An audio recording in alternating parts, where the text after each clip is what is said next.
Assalamualaikum warahmatullahi wabarakatuh. Pada video kali ini kami ingin mengajak teman-teman untuk mempelajari isi buku Manajemen Dana Bank Syariah. Selamat belajar. Oke, kita langsung masuk ke bab 2. Bab 2 ini berkaitan dengan konsep dasar. Konsep dasar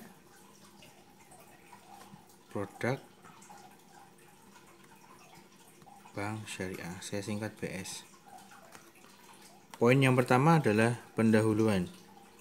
Di sini ada pendahuluan.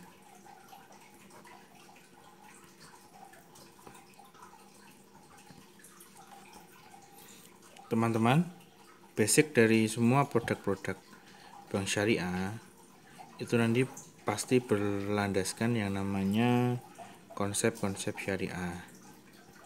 Apa saja konsep-konsepnya akan kita bahas di bab ini. Jadi yang melatar belakangi munculnya produk-produk itu adalah konsep-konsep syariah. Produk-produk yang ada di sini ini muncul karena adanya konsep syariah, itu juga bisa. Jadi artinya sangat luas. Kemudian kita lanjut ke B, yaitu konsep dasar. Ini basicnya ya. Konsep dasar operasionalisasi.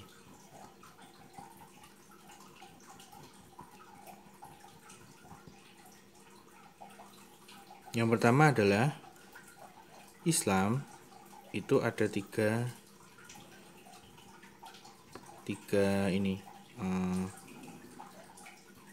hal yang diatur dalam Islam. Ada muamalah, artinya hubungan dengan manusia, ada akidah, ada di sini akhlak. Muamalah, akidah, akhlak. Bank syariah itu ada di sini. Dia mengatur antara kita dengan orang lain. Ya, dalam hal ini adalah bidang ekonomi. Ada juga di sini namanya sosial. Bisa juga di sini namanya politik.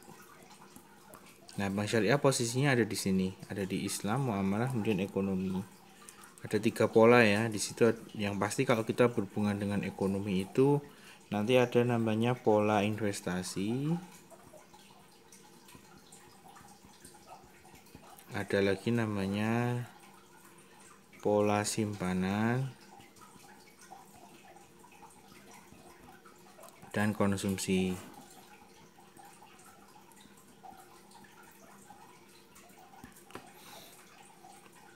Konsumsi, pola simpanan, dan pola investasi.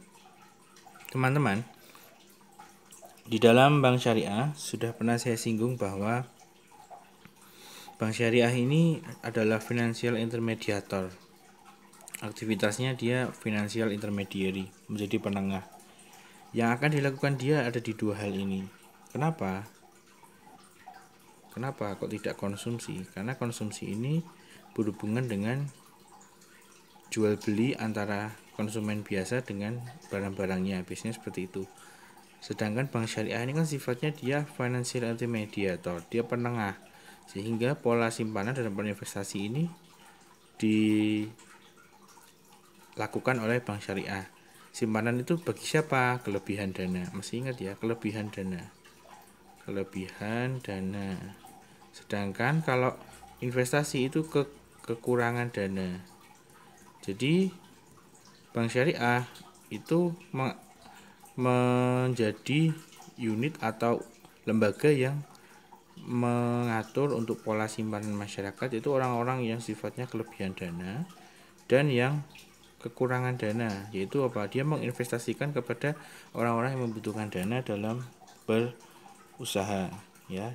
Makanya di situ nanti ada namanya mitra gitu ya. Pernah saya jelaskan sebelumnya bahwa bank syariah menjalani mitra dengan UMKM atau usaha-usaha yang lainnya. Nah, di sini investasi ini bisa nanti dalam bentuk investasi kepada perusahaan manufaktur, ada investasi ke dagang, kemudian ada yang investasi kepada jasa.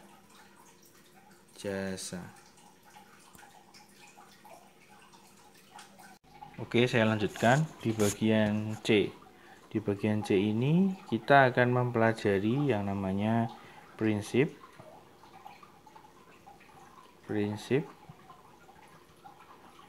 operasionalisasi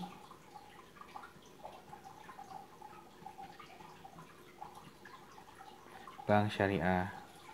Di sini ada 5 prinsip, teman-teman. Yang pertama adalah simpanan murni.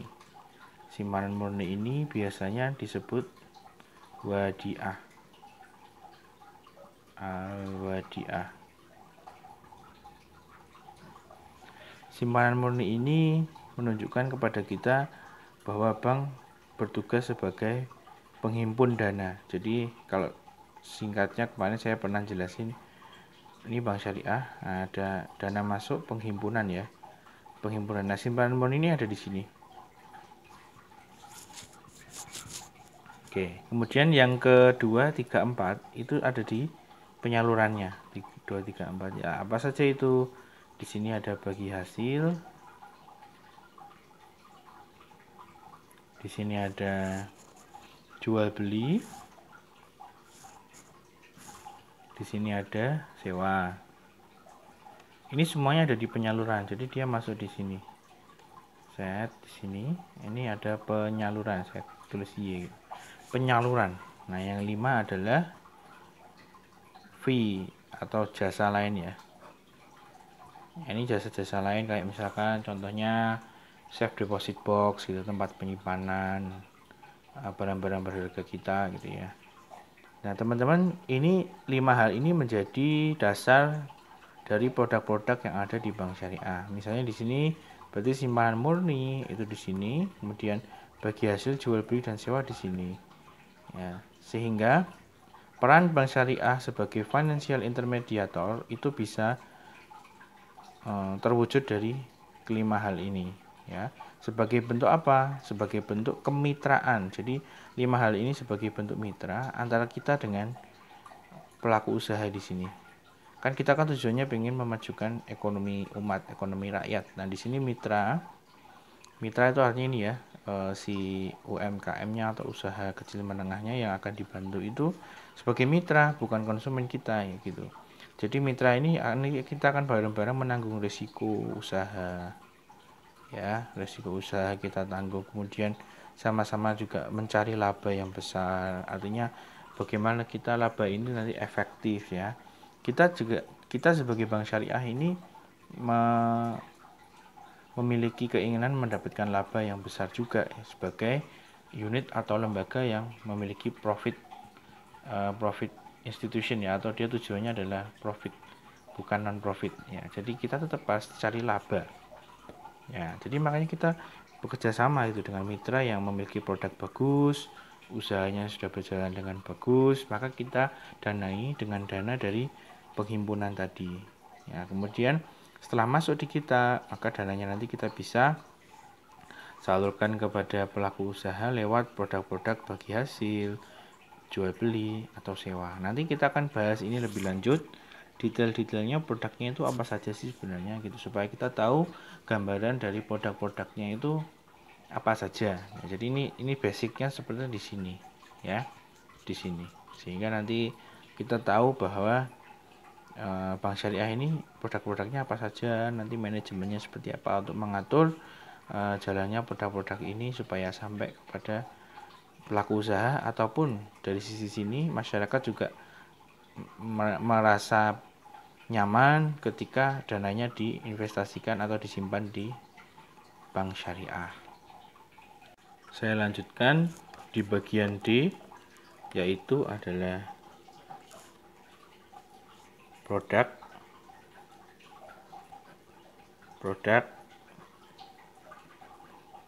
bank syariah di Indonesia.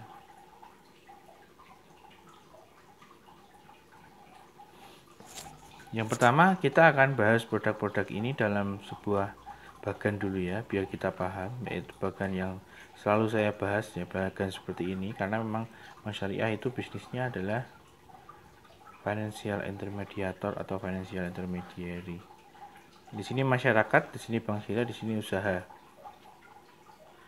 Teman-teman, produk yang akan kita bahas di sini pasti ada di dalam sisi penghimpunan. Saya kasih tulis H gitu ya, himpunan, dan di sini ada penyaluran atau Y gitu. Dua hal ini pasti ada produk-produknya. Saya akan bahas dari sisi himpunan dulu. Penghimpunan ini ada dua, wadiah sama mudharabah. Kalau wadiah itu adalah, ini semua basicnya simpanan ya. Ini semua basicnya simpanan. Simpanan. Basicnya adalah simpanan. Wadiah atau mudharabah itu simpanan. Nah, bedanya apa? Kalau wadiah di sini simpanan yang tidak mewajibkan bank syariah untuk bagi hasil dengan masyarakat. Artinya ini murni simpanan kepada bank syariah. Tidak ada bagi hasil antara mereka. Ya. Sedangkan kalau mudharabah ini simpanan, tapi bank syariah wajib untuk bagi hasil dengan masyarakat. Nah, akadnya namanya mudharabah. Ya. Jadi nanti akan dua hal ini akan menjadi tabungan, akan menjadi deposito, akan menjadi giro, yang landasan akadnya adalah wadiah dan mudharabah. Oke. Kemudian kita lanjutkan di bagian penyaluran. Nah, kalau di sini tadi produknya tabungan, deposito, giro. Nah, di sini pasti sifatnya adalah bukan simpanan ya, tapi penyaluran investasi dari bank syariah kepada usaha. Oke. Bagaimana nalarnya? Nah, di sini ada yang pertama jual beli. Nah, jual beli ini nama akadnya adalah murabahah. Artinya si bank syariah itu membelikan dulu sebuah mesin, contohnya gitu ya. Mesin atau apapun aset ya untuk produksi. Kemudian bank syariah bukan ya, pelaku UMKM itu nanti akan membayar tunai salam ya, akadnya namanya salam kalau ini tunai. Kemudian kalau dia boleh dengan perjanjian ya, biasanya sih boleh nyicil gitu ya, boleh nyicil atau ya pokoknya perjanjian gitu ya, itu namanya istisna ya. Jadi salam itu adalah kalau tunai dibayar di depan, artinya uangnya dibayar di depan. Kemudian istisna ini adalah boleh dengan perjanjian tertentu, misalnya contohnya adalah boleh nyicil dan lain sebagainya, atau pembayarannya 2 kali 3 kali ya, itu nanti bisa diatur di sini. Oke, itu yang pertama. Kemudian yang kedua ada namanya sewa. Sewa ini sama dengan jual beli, bank syariah membelikan dulu baru nanti diberikan oleh pelaku usaha bayar. Cuman kalau sewa ini tidak timbul perubahan kepemilikan. Jadi bank syariah beli kemudian disewa sama pelaku usaha.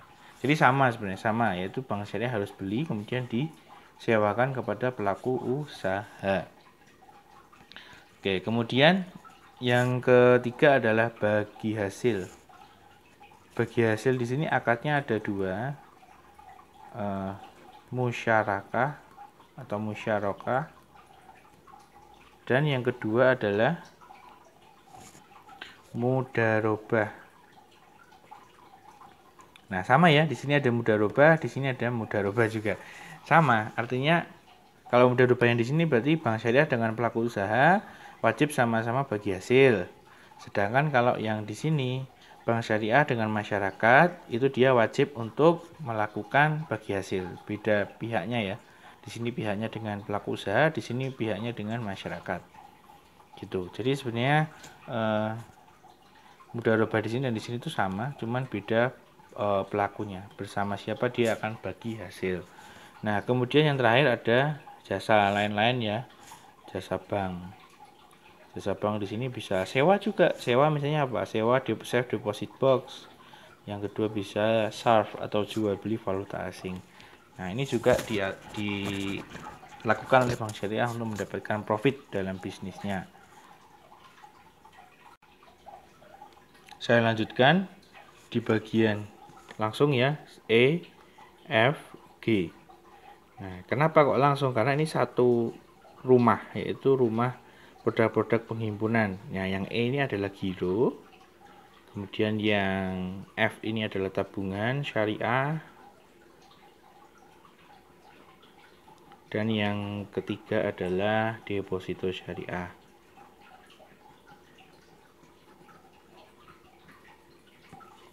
Di dalam buku tersebut sudah dijelaskan sangat detail bahwa ketiga hal ini diatur dalam peraturan-peraturan Dewan Syariah Nasional. Nah, di situ sudah ada akadnya apa saja. Saya hanya menjelaskan kesimpulannya aja. Nah, ketiganya ini sudah pasti seperti yang saya katakan, dia akan menggunakan yang namanya akad wadiah dan akad mudharabah.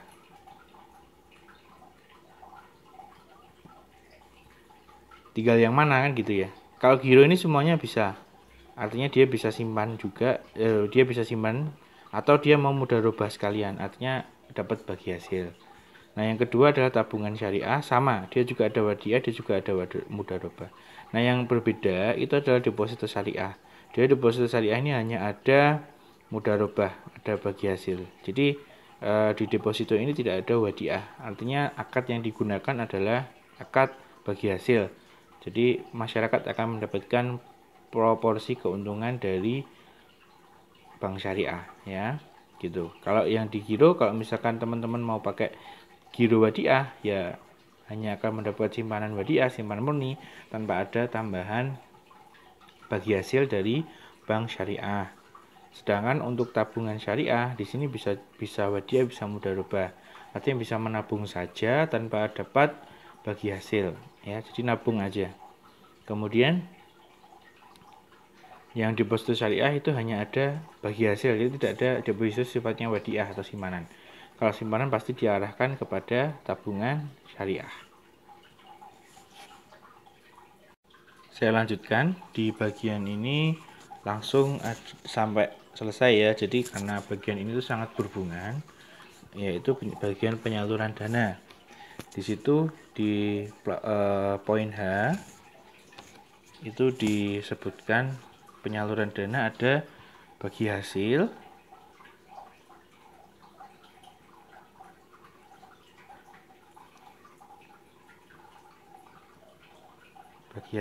kemudian yang kedua sewa menyewa, yang ketiga jual beli.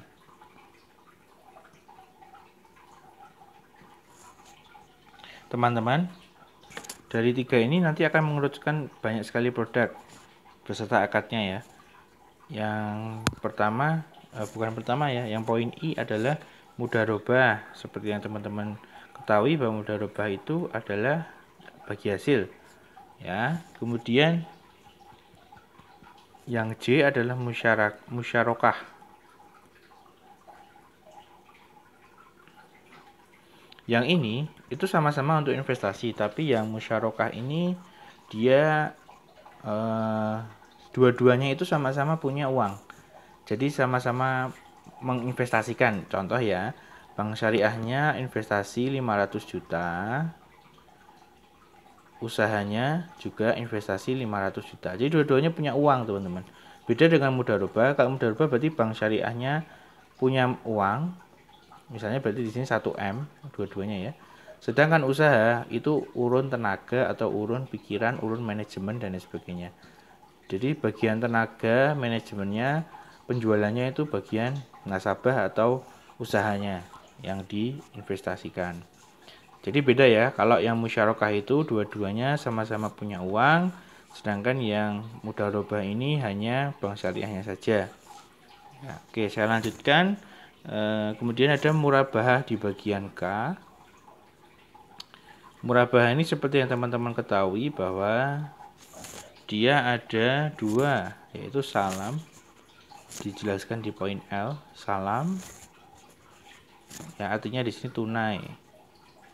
Yang kedua, yang ke M ya, yang ke M itu istisna. Istisna itu dengan kesepakatan, ya bisa mungkin bayarnya 2 kali, 3 kali, dan lain sebagainya. Dengan kesepakatan ya. Jadi untuk murabahah itu adalah jual beli, akad jual beli. Nanti tinggal salam atau istisna ya. Kemudian yang selanjutnya di bagian N itu ada ijarah. Ijarah. Ini sewa.